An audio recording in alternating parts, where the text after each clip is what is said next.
Good morning! Panibagong araw na naman dito sa probinsya at samahan niyo ako kung ano ang meron sa kusina ng aking inay.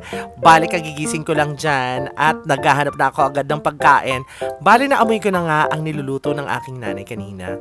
Well, obviously, eto nga, tuyo, hindi ako nagkamali. At syempre, samahan ba naman ng suka? At hindi makukumpleto ang ating almusal kung walang gulay na malunggay.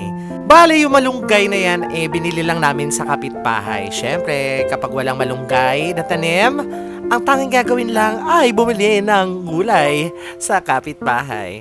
At yan na nga, kumakain na nga ako dyan. Sobrang nasasarapan talaga ako dyan kasi hindi talaga siya totally maalat, guys. Sa ibang mga probinsya, alam nyo, makaka-relate kayo dyan kasi medyo kapag maalat ang tuyo, minsan hindi natin masyado nauubos. Pero yung tuyo na yan, promise, kahit ulo at tinik, naubos ko dahil hindi naman talaga siya totally maalat. So, ayun na nga, nilalagay ko na yung malunggay sa aking kanin. Syempre, hindi tayo papatalo, 'di ba? O, kahit hindi mukhang masarap yan.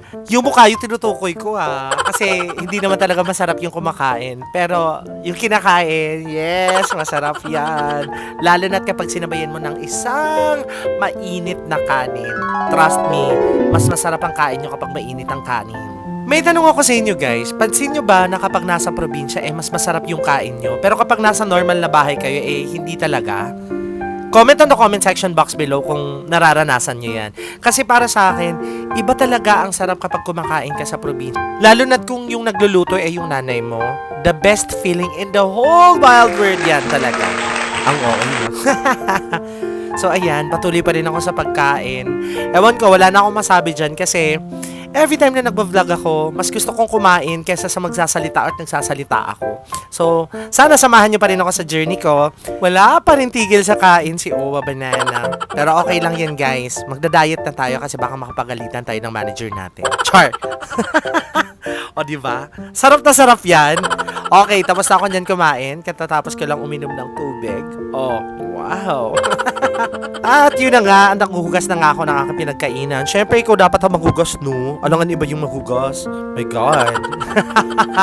Ayun na nga, after ko maghugas niyan, syempre, nag-toothbrush na tayo, syempre. Syempre, hindi tayo pwedeng hindi mag-toothbrush. Malay nyo, may makausap tayong pogi dyan, maamoy yung hininga natin, mabaho, di malamang turn off.